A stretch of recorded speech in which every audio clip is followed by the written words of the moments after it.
Welcome to This Week in Solar, your weekly update on the biggest stories affecting the solar energy industry in 5 minutes or less. I'm Aaron Nichols, the Research and Policy Specialist here at Exact Solar.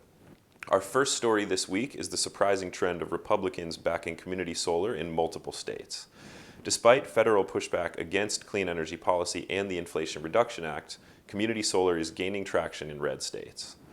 Republican lawmakers in Iowa, Ohio, Georgia, and Missouri have introduced or supported bills to expand community solar.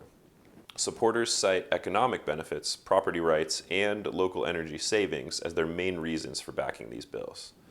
Some GOP-aligned groups supporting the effort include Americans for Prosperity, Walmart, and the American Legislative Exchange Council.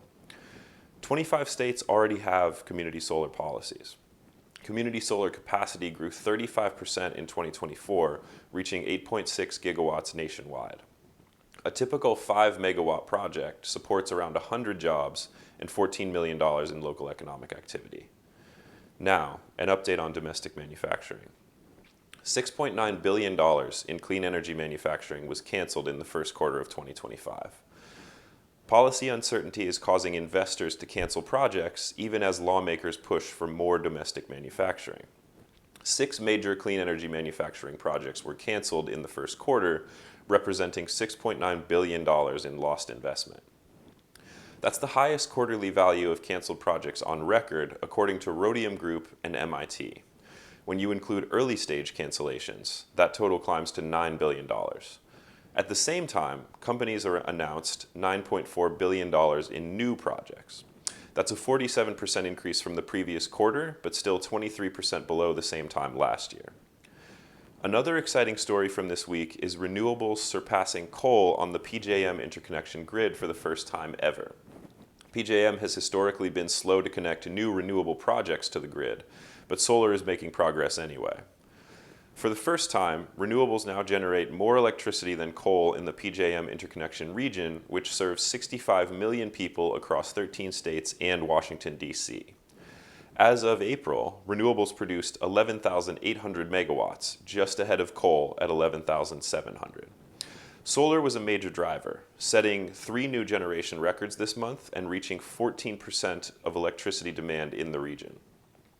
This comes as the Trump administration continues to promote coal through executive actions. Now, last but not least, Boviet Solar has started production this week at its new 2-gigawatt panel factory in Greenville, North Carolina. The company has invested $300 million and hired 370 employees so far. A second factory next door is under construction and will produce 3 gigawatts of solar cells. It's expected to begin operating in late 2026. Boviet says both facilities will employ 1,300 people in the region when they're online. Boviet was founded in Vietnam and is now a subsidiary of a Chinese manufacturer. Its Vietnamese-made solar cells currently face a 307% tariff in the U.S., making this domestic facility a strategic move. This expansion supports domestic content requirements and shows growing interest in U.S.-based solar manufacturing. That's all for this week. As always, if you'd like to know where I got this information, check the links in the email below, and I'll see you next week.